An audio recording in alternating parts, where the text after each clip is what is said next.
ఇప్పుడే పూర్తిగా తెలుసుకోవాలన్నా. అదే పనిలో ఉన్నాను. తప్పకుండా తెలుసుకుంటాను.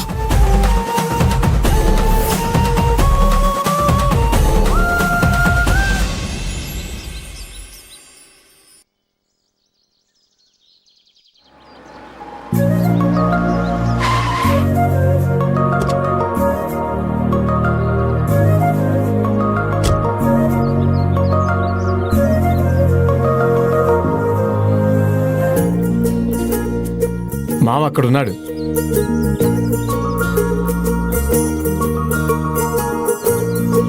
మామా ఎట్టున్నావు మావా? బాగున్నాను మహేంద్ర. ఏంటి ఇలా వచ్చావు? నమస్తే. ఏంటి సంగతి? ఇంటికి వెళ్ళినా మామా. నువ్వు ఇక్కడ ఉన్నావంటే చూసిపోదామని వచ్చినా. మంచిది మంచిది. పిల్ల నిన్నాను. అవును మామా, ఆ పిలుపులకే వచ్చాం. మీ వాడు భలే గట్టుకుడు మహేంద్ర. మంచి కోడల్ని ఇంటికి తెచ్చాడు కదా.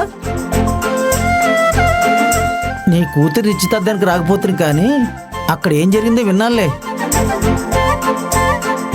ఆ పైడి తల్లి ఆవిడ మనుషుల్ని పోలీసులకు పట్టించింది నీ కోడలు అంటగా. అవును మామా, తన వల్లే ఆ పైడి తల్లి నిర్వాకం బయటపడింది. అట్లాంటి కోడలు ఈ రోజుల్లో ఎవరికి దొరుకుతుంది మహేంద్ర? నువ్వు అదృష్టవంతుడు మహేంద్ర. నువ్వు అదృష్టవంతుడు కాబట్టి నీ ఇంటికి ఆ పిల్ల కోడలుగా వచ్చింది. ఈ పెళ్లి కూడా నా కొడుకు కోడలే దగ్గరుండి చూసుకుంటున్నారు మామా. అయితే మరీ మంచిది. ఎలాంటి ఆటంకాలు రావు. వస్తే పారిపోయేలా చేయడానికి వీళ్ళున్నారు కదా. నా భార్య గొప్పతనం మీకు అర్థమైనట్టు అందరికీ అర్థం అవట్లేదు తాతయ్య. ఏం కాదులే మనోడా. నిప్పురవ్వ ఎంత నివురు గప్పినా దానిలో ఉండే ఉష్ణం ఎక్కడికి పోదు. సమయం వచ్చినప్పుడు వాళ్ళే తెలుసుకుంటారు.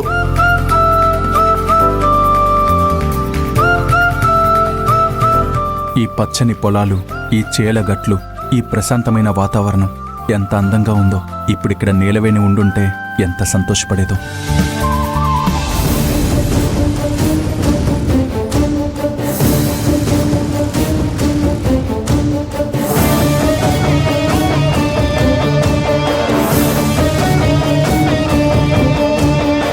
ఈ విషయం గురించి తారక్ సార్కి తెలియకూడదు.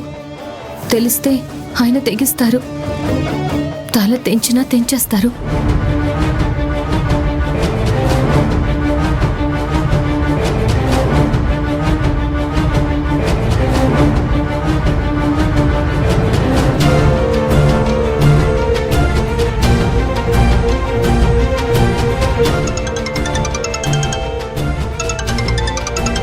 తారక్ సార్ వీడియో కాల్ చేస్తున్నారేంటి? ఏంటి శ్రీమతి, ఏం చూస్తున్నావు? ఇక్కడ నీ గురించి పొగడని మనిషి లేరు, నీ గొప్పలు చెప్పని నోరు లేదు. ఊరుకోండి తారక్ సార్, నా గురించి వాళ్ళెందుకు మాట్లాడతారు? అరే నమ్మవేంటి నీలవేణి? నువ్వు కూడా వచ్చుండాల్సింది. అప్పుడు నీకు కూడా తెలిసేది. దెబ్బకి పల్లకిలో ఊరేగించేలా ఉన్నారు. నేనిక్కడ తేల్చాల్సిన లెక్కలు, తీర్చాల్సిన సమస్యలు చాలా ఉన్నాయి. అందుకే ఆ మా ఊళ్ళమ్మ తల్లి నన్ను ఇక్కడే ఉంచుందేమో. ఏంటి నీలవేణి, ఏం మాట్లాడవు? మీరు మరీ నన్ను ఆట పట్టిస్తున్నారు. ఆట పట్టిస్తున్నానా? నేనా? నిన్నా? హే, రోజు రాత్రుళ్ళు మన గదిలో నువ్వు చేస్తుందేంటో మరి. సరేలే, ఇంతకీ నేను నీ కాల్ ఎందుకు చేశానంటే, నా అందమైన శ్రీమతికి ఈ అందమైన ప్రకృతి చూపిద్దామని. చూడు,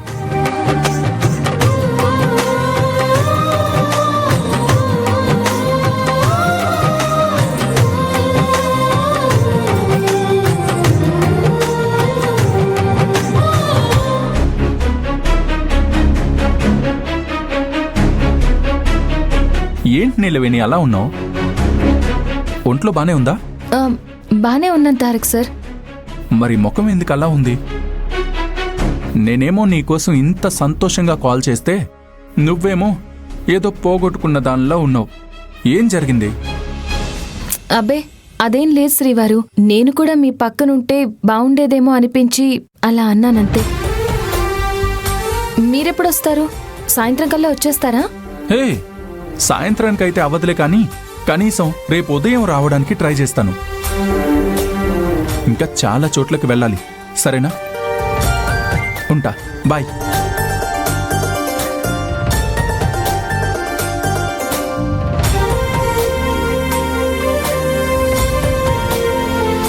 అది కూడా మంచికేలేండి తారక్ సార్. మీరొచ్చేలోపు నేను ఆ రంజిత్ గుట్టు రట్టు చెయ్యాలి. వాడి నిజస్వరూపం బయట పెట్టి ఇంటి నుండి తరిమి కొట్టాలి. ఇవన్నీ మీరు రాకముందే చేస్తే మంచిది.